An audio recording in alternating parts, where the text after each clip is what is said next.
So, Dennis, kind of, the other things we know what, 23% of the, 23% of it's the list of the first agents you talk to. Yeah, They, get there first. it's almost that simple, right? Yeah, get there first. When a for sale by owner, one of the guys that taught me the business, every day in the old days, they would have a newspaper and the private sellers were in the newspaper. And every day at 3 o'clock, he would come in the office. He would take the newspaper over to his desk. He would use a magic marker and he would circle the for sale by owners in the area. And he would literally get in his car and drive around into any new one and get there first. And he was quite a phenomenon in the old days. He was the number one agent out of 300 in our company. And it's not much of an exaggeration to say that that's almost all he did for a living. Because he knew that the first person that called on them was going to get very little grief and going to have fun, and a lot more fun than the 8th agent who showed up at the door. Okay? So that was his secret. And I watched him do it for years. It was great fun. He was a good friend and a smart guy. It's kind of funny you talk about that too, because I know there could be high rejection. So part of it is just that consistency once you're there first, right? Yeah. Yeah. But go about the high rejection, but they want to sell, right? When I talked to FSBOs, I was making fun. I'll be blunt, okay?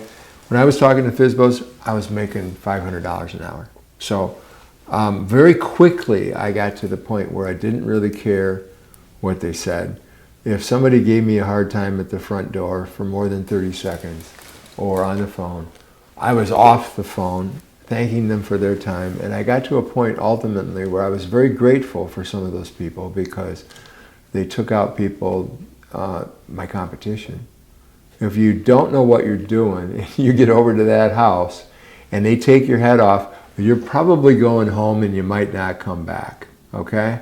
So I ultimately was glad those people were out there, truthfully. Yeah, it is kind of funny. I always say, they might be high rejection, but they raise their hand and say they want to sell. Yeah. Which is a lot easier than trying to go through hundreds and hundreds of people to figure out who wants to sell. Yeah. But I always like, the gruffer the one, the more I liked them because no one would ever come back. Yeah. Is that what you experienced? Yeah. So, I remember one guy, quick story, I remember one guy, he said to me, well, you came over, let me get this right. He said, I tried to sell with a real estate agent. He was very gruff and he started to close the door. And I said, well, I understand that, but I think your home may have been overpriced. I'm not sure what happened in terms of the marketing, but I'd like an opportunity to show you, sort out what happened and stuff. And he's in the process of closing the door. And he opens it back up and he goes, well, what do you mean? And I said, well, I'd like to figure out what happened. I'd like to figure out why your home didn't sell. And maybe get the whole experience turned around for you. Maybe get your home sold for top dollar and have some fun together. And he said, you drink coffee? And he invited me in, and that was the beginning of a friendship that lasted years, and he referred me on to a ton of people. It was great. So you're going to have those kind of experiences as well. Remember that the perception is that we think they may be doing something wrong. So give them a little grace, give them a little wiggle room to get to know ya and feel maybe you can put all realtors in a whole nother box. Just possible, okay? Dennis, though, what is the one thing that most of them really are trying to do? If they're overcoming the biggest objection ultimately, though, is...